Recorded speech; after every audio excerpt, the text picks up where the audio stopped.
గాంధీ కల్లుగన్న గ్రామ స్వరాజ్య స్థాపనకు సీఎం కేసీఆర్ కృషి చేస్తున్నారని మంత్రి ఎర్రబెల్లి దయాకర్ అన్నారు. మహాత్మా గాంధీ జయంతి సందర్భంగా హనుమకొండలోని పబ్లిక్ గార్డెన్స్లో ఆయన విగ్రహానికి మంత్రి ఎర్రబెల్లి దయాకర్ రావు, చీఫ్ విప్ దాస్య వినయ్ భాస్కర్ పూలమాల వేసి నివాళులర్పించారు. గాంధీయ మార్గంలో తెలంగాణ తెచ్చిన గాంధీ కేసీఆర్ అని మంత్రి కొనియాడారు. ఆయన స్ఫూర్తితోనే తెలంగాణ అభివృద్ధి జరుగుతుందని చెప్పారు.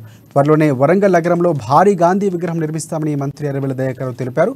అహింసా మార్గంలో తెలంగాణ తెచ్చుకున్నామని చీఫ్ విప్ వినయ్ భాస్కర్ చెప్పారు.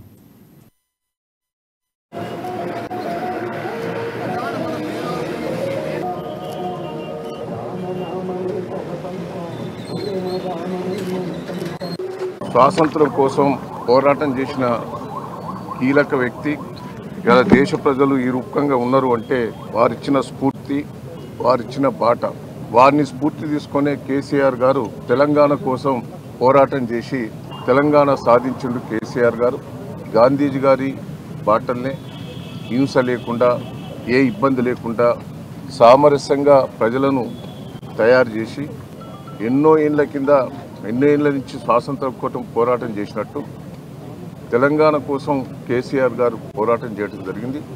ఆ మహాత్ముని గాంధీ గారిని మన స్ఫూర్తిగా తీసుకున్నాం. భారతదేశానికి స్వాతంత్రం వచ్చేందుకు చాలామంది అంటారు బ్రిటిష్ వాళ్ళు ఇచ్చిండ్రు, ఇంగ్లీష్ వాళ్ళు ఇచ్చిండ్రు. కాదు, గాంధీ గారు పోరాటం